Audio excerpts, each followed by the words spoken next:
بسم اللہ الرحمن الرحیم۔ السلام علیکم ورحمۃ اللہ وبرکاتہ۔ ناظرین، واجد بابا اپنے ڈیجیٹل پلیٹ فارم واجد بابا آفیشیل کے ساتھ آپ کی خدمت میں حاضر ہے۔ ناظرین، آپ جہاں بھی رہیں خوش رہیں،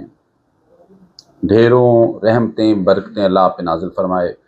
ناظرین، آپ سے درخواست ہے کہ آپ میرے چینل کو سبسکرائب کر دیں، کومنٹس بھیجا کریں، لائک کر دیں اور بیل بٹن کو آن کر دیں تاکہ گاہے بگاہے آپ کو نوٹیفیکیشن ملتے رہیں۔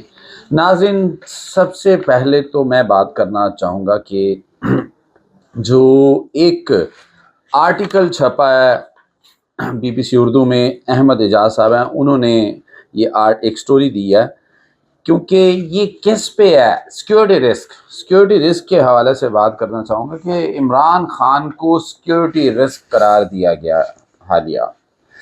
عمران خان سے مراد پرائم صاحب کا وزیر اعظم، ان کو کہا گیا کہ وہ ایک سیکیورٹی رسک ہیں، ذہنی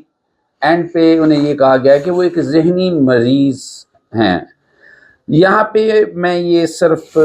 کہنا چاہوں گا ناظرین کہ یہ security risk, what do you think by security risk? Security risk سے مراد یہ ہے کہ ملکی سلامتی، سوورینٹی اور ملک کے لیے ایک خطرہ ہے۔ یہاں پہ جو سٹوری انہوں نے دی ہے اس میں انہوں نے لکھا ہے کہ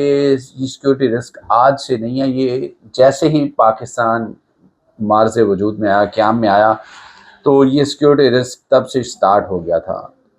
اس لیے اب ہم جو صورتحال، انہوں نے سٹوری تو بہت لمبی لکھی لیکن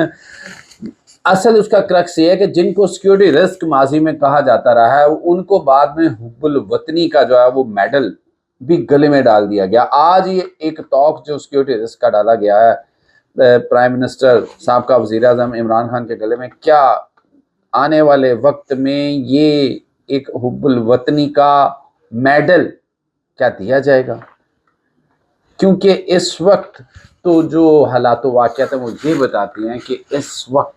مائنس عمران خان ٹوٹل اس پہ جو نظر آ رہی ہے صورتحال کہ عمران خان کے حوالے سے بات یہ کی جا رہی ہے کہ ٹوٹلی مائنس کیا جا رہا ہے، کیونکہ یہاں پہ یہ بات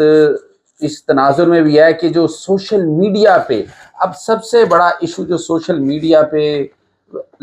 ہے وہ یہ ہے کہ اگر اراؤنڈ دی کلاک گلوب کی بات کریں تو ان ہاؤس پاکستان میں بیٹھے جو سوشل میڈیا ہینڈلرز ہیں وہ پورا دن پاکستانی ٹائم کے حوالے سے جو ہے نا سوشل میڈیا پہ تنقید جاری رکھتے ہیں، لیکن جیسے ہی پاکستان میں شام ہوتی ہے، یورپ، امریکہ اور دیگر ممالک میں وہاں پہ جب جیسے جیسے دن چڑھتا ہے تو وہاں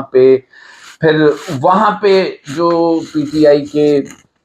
سوشل میڈیا ہینڈل ہے وہ وہاں سے لفظی گولہ باری اور تنقید شروع کر دیتے ہیں جو کہ ملکی سالمیت اور ملکی مفاد میں نہیں ہے۔ اور یہ سب کچھ ایسا کیوں ہو رہا ہے؟ یہ صرف یہ کہا جا رہا ہے کہ ایک شخص کا بیانیہ ہے، وہ قیدی نمبر 804 ہے، کہ قیدی نمبر 804 کا جو بیانیہ ہے وہ نفرت پر مبنی ہے، وہ شرنگیزی پر مبنی ہے، وہ وہ ملک کی سلامتی کے خلاف ہے اور ملک کو توڑنے کی سازش کی جا رہی ہے۔ اس لیے کیونکہ اگر جیل کاٹنے کی بات کریں تو بانی پی ٹی اے کو 2.5 سال ہوئے، اس سے پہلے بھی ماضی میں سیاستدان تقریباً تمام بڑے بڑے سیاستدان جو ہیں وہ جیلیں کاٹ چکے ہیں، لیکن جو بھی کیونکہ یہ وہاں پہ ایک صحافی کے سوال کے جواب میں G T I S P R نے جو ماضی کے تمام سیاستدان تھے ان کو اٹھا کے سائڈ پہ کر دیا قیدی نمبر 804 سے، کہ جو قیدی نمبر 804 نے کیا ہے ماضی میں کسی بھی سیاستدان نے ایسا نہیں کیا، اور وہاں پہ انہیں ایک کلین چٹ دے دی گئی۔ بات صرف اتنی سی ہے کہ کیا واقعی مائنس عمران خان ہونے جا رہا ہے؟ کیا واقعی ایک ذہنی مریض کو پھانسی پہ لٹکانے کا جو یہ ایک اندیا یا تیاری یا آنے والا وقت کیا عمران خان کو تختہ دار پہ لے کے جائے گی، یا واپس اس کو حب الوطنی کا میڈل ملے گا؟ یہ لیٹ سی کہ کیا صورتحال بنتی ہے۔ کیونکہ اب میں اس پہ صرف اتنا کہوں گا کہ آنے والا وقت یہ بتائے گا کہ صورتحال کس سائڈ پہ جاتی ہے۔ اس کے علاوہ مزید میں بات کرنا چاہوں گا کہ کل منگل کا روز ہے، اب اڈیالہ کے باہر کہا یہ جا رہا ہے کہ کسی کو بھی دوسرے قیدیوں کی جان کو رسک پہ نہیں ڈالنے دیا جائے گا، کیونکہ اگر عمران خان سے ملنا ضروری ہے تو جو اڈیالہ کے اندر 6-7 ہزار قیدی موجود ہیں، تو ان کا بھی ایک ایک فرد وہاں پہ اگر ملنے آ جائے منگل کے روز تو کیا صورتحال بنے گی؟ کیا ملاقات ضروری ہے؟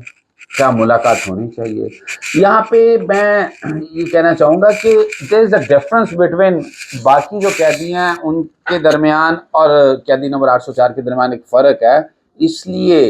قیدی نمبر 804 اگر آپ یہ کہہ رہے ہیں کہ یہ ایک سیکیورٹی رسک ہے، یہ ایک سیکیورٹی تھریٹ ہے ملکی سلامتی کے لیے، تو اس معاملے کو اگر ان کی بہنوں کو نہیں ملنے دیا جائے گا، نہ ملنے دیا جائے، لیکن جو سینئر سیاستدان ہیں، جو وکلا ہیں، ان کو ان سے ملاقات کرنے دی جائے، تاکہ جو آ کے باہر جو کہتے ہیں کہ ان کی بہنیں آ کے عمران خان کا بیانیہ باہر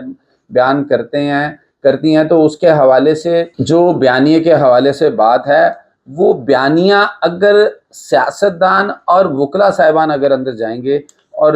جو بھی ڈفرینسز ہیں، جو بھی ایجیٹیشن ہے، جو بھی اریٹیشن ہے، جو بھی معاملات ہیں، اس کو ڈائگنوز کیا جانا چاہیے، اس کو نکال کے باہر لانا چاہیے، کیونکہ معاملات پھر بھی الٹیمیٹلی اگر یہ معاملات حل مذاکرات کی ٹیبل کو اگر بند کر دیا گیا ہے تو دین ہم یہ دیکھ رہے ہیں کہ یہ معاملات اور گہرے سمندر میں چلے جائیں گے، اور یقیناً آنے والا وقت یہ بتائے گا، اور آنے والا وقت اس چیز کا نقاد ہے۔ اس وقت میں یہ اپنا ذاتی جو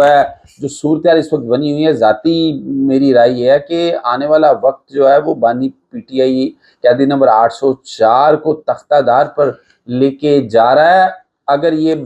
معاملات مذاکرات سے حل نہ ہوئے، ان کو مذاکرات سے حل نہ کیا گیا، تو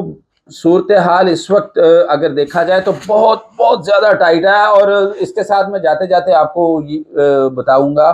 کہ ہمارے وزیر داخلہ محسن نقوی صاحب لندن میں موجود ہیں اس وقت، کیونکہ یہ کہا گیا تھا کہ جو سوشل میڈیا نیٹ ورک ہے پی ٹی آئی کا، وہ باہر سے بھی آپریٹ کیا جا رہا ہے، اور ہیوی لیول پہ بڑے پیمانے پہ آپریٹ کیا جا رہا ہے، اور دشمنوں کے ہاتھوں میں ہے سوشل میڈیا کا نیٹ ورک جو، تو اس میں یہ اب عادل راجہ اور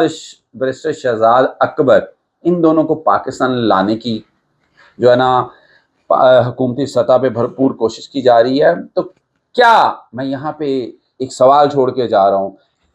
کیونکہ الطاف حسین کو پاکستان نہیں لایا گیا، تو کیا ان دونوں کو پاکستان لایا جائے گا؟ یہ بھی آپ کو آنے والا وقت بتائے گا۔ اجازت چاہتا ہوں، اللہ نگہبان۔